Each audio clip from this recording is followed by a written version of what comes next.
নমস্কার বন্ধুরা, আজকে পনিরের একটি রেসিপি নিয়ে আবারও হাজির হয়ে গেলাম।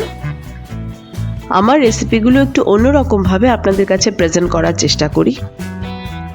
যদি আপনাদের কাছে ইউনিক মনে হয় তাহলে অবশ্যই আমার চ্যানেলটিকে সাবস্ক্রাইব করবেন এবং লাইক, কমেন্ট, শেয়ার। মালাই মেথি পনির বানানোর জন্য আমি কিছুটা পরিমাণ মেথি শাক নিয়ে নিয়েছি, একটি বড় সাইজের টমেটো কেটে নিয়েছি, 1.5 ইঞ্চি পরিমাণ আদা কুচো করে নিয়েছি এবং 4টি কাঁচা লঙ্কা, 8 থেকে 10টি কাজু বাদাম, 8 থেকে 10টি কিশমিশ ভিজিয়ে রেখেছি এবং 1 চা চামচ পরিমাণ পোস্ত এবং 4 মগজ ভিজিয়ে রেখেছিলাম, 3 টেবিল চামচ পরিমাণ টক দই এবং 300 গ্রাম পরিমাণ পনির নিয়েছি। প্রথমে আমি 1 টেবিল চামচ তেল দিয়ে তাতে আমি পনিরগুলোকে দিয়ে একটুখানি ফ্রাই করে নেব। মোটামুটি মিডিয়াম ফ্লেমে 2 থেকে 3 মিনিট ফ্রাই করে নিলেই যথেষ্ট। ও হ্যাঁ, একটা কথা বলতে তো ভুলেই গেছি, পনিরগুলোতে আমি একটু নুন মাখিয়ে রেখেছিলাম, সেটি স্কিপ হয়ে গেছে। আপনারা অবশ্যই নুন মাখিয়ে রাখবেন। আচ্ছা, আমার ফ্রাই করা হয়ে গেছে। আমি একটি বোলের মধ্যে খানিকটা জল নিয়ে তাতে পনিরগুলো তুলে নিয়েছি। নেক্সট স্টেপে চলে যাই। মেথি শাকগুলো যে রেখেছিলাম ওগুলোই ওই ফ্রাই প্যানে একটু ফ্রাই করে তুলে নেব। আমি ওই প্যানের মধ্যেই 3 টেবিল চামচ পরিমাণ বাটার নিয়েছি, আর ওই যে টমেটো, আদা এবং কাঁচা লঙ্কা দেখিয়েছিলাম ওগুলো পেস্ট করে নিয়েছি। নিয়ে আমি ওই বাটারের মধ্যে দিয়ে খুব ভালো করে এবার কষিয়ে নেব। লো ফ্লেমে বেশ কিছুটা সময় ধরেই মিশ্রণটিকে কষাতে হয়েছিল। দেখুন আস্তে আস্তে এর তেল রিলিজ হয়ে যাচ্ছে। এই পর্যায়ে আমি 3 টেবিল চামচ টক দই ফেটিয়ে রেখেছিলাম, সেটি দিয়ে দিলাম। এবারও আবার অনবরত নাড়তে হবে।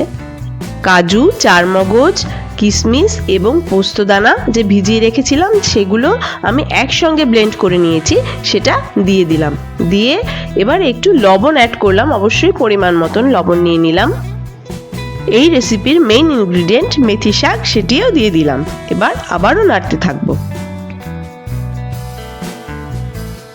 মশলা অলমোস্ট কষানো হয়ে গেছে।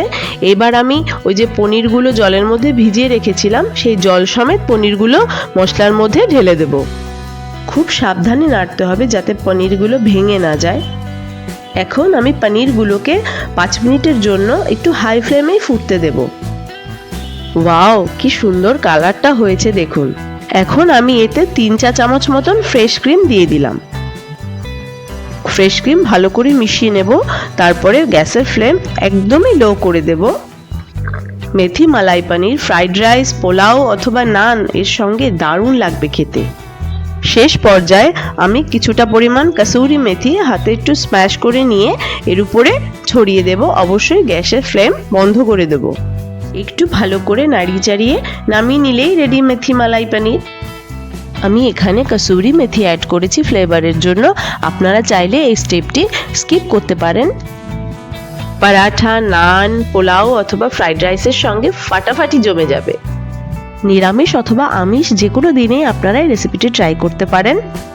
তো বন্ধুরা, কেমন লাগলো আমার এই আজকের রেসিপিটা আমাকে কমেন্ট করে জানাবেন। আর আপনাদের যদি ভালো লাগে আমার রেসিপিগুলো তাহলে আমি আবারও ইউনিক কোনো রেসিপির সঙ্গে হাজির হয়ে যাব। সকলের সুস্বাস্থ্য কামনা করে আজকের মতো বিদায় নিচ্ছি। টাটা।